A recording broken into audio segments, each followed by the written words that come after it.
I have been pretty pessimistic when it comes to Samsung's lineup of foldable phones, namely the Galaxy Z Fold series. Pessimistic is probably too nice of a word because when looking at the rest of the market, it is abundantly clear that Samsung is no longer the market leader. As the rumors and leaks made headlines, whatever excitement I had for the Galaxy Z Fold 6 quickly dissipated. And during Galaxy Unpacked, the larger foldable seemed like an afterthought, taking a backseat to the Galaxy Ring and even the Galaxy Z Flip 6. I understand that Buca-style foldable phones aren't as popular, likely due to their higher prices, along with the fact that not everyone wants or cares about the benefits of having a mini tablet that fits in your pocket.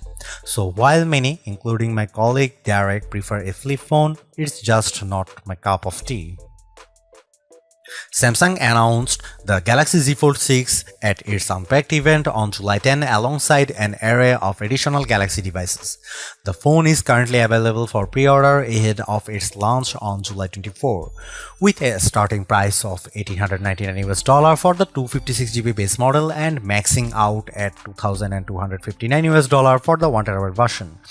Additionally, there are a total of 5 colors to choose from: pink, navy, silver shadow, crafted black, and white. However, the latter two colors are only available if you purchase the Galaxy Z Fold 6 directly from Samsung's website. As smartphones look more and more alike, so manufacturers differentiated their designs with unusual and sometimes ill-conceived camera arrays. If I were in charge, I'd aim for stability, or at least what Samsung has done with the Galaxy Z Fold 6, polish and professionalism. The 3-camera array on the back is prominent, but I like how each lens looks a bit like a prosumer camera lens. That's the good news. The not so good news is that Samsung didn't do much to upgrade this array, and the cameras on the last Z Fold 5 were a disappointment. This is essentially the same camera specs as you'll find on the Samsung Galaxy S24. Here is how the 3 cameras break down: 50 megapixel wide angle, f1.8 aperture, 12 megapixel ultra wide, f2.2 aperture, field of view is 123 degrees, 10 megapixel 3x optical zoom with aperture 2.4. It's a good set of cameras, and I took dozens of lovely photos in Paris under all sorts of conditions. Colors and sharpness are good across the board, low light performance is generally fine, macro photography is non-existent, portrait mode image of people and pets was gorgeous. I'm especially impressed with the color quality and details. This is clearly due to Samsung's significantly updated Pro Visual Engine, which is the computational bit of a Samsung's smartphone photography pipeline. It just gets better and better at understanding reality. That said, Samsung still makes skies too blue. Here is some camera samples of Samsung Galaxy Z Fold 6.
Samsung Galaxy Z Fold 6 is Samsung's most comprehensively thought out foldable to date. The cleaner, more pro design looks fantastic. It's comfortable to hold and pocket and is far more versatile than your average phone. It's thinner with a less noticeable crease, and that's a major bonus. So is the banked-in Galaxy AI, which is not always useful but can be tremendous fun. The cameras could be better, but I still like the images they capture. The price may be my single biggest sticking point, but you may want to hunt for good deals because the Samsung Galaxy Z Fold 6 is so worth it. Thanks for watching. See you in the next one.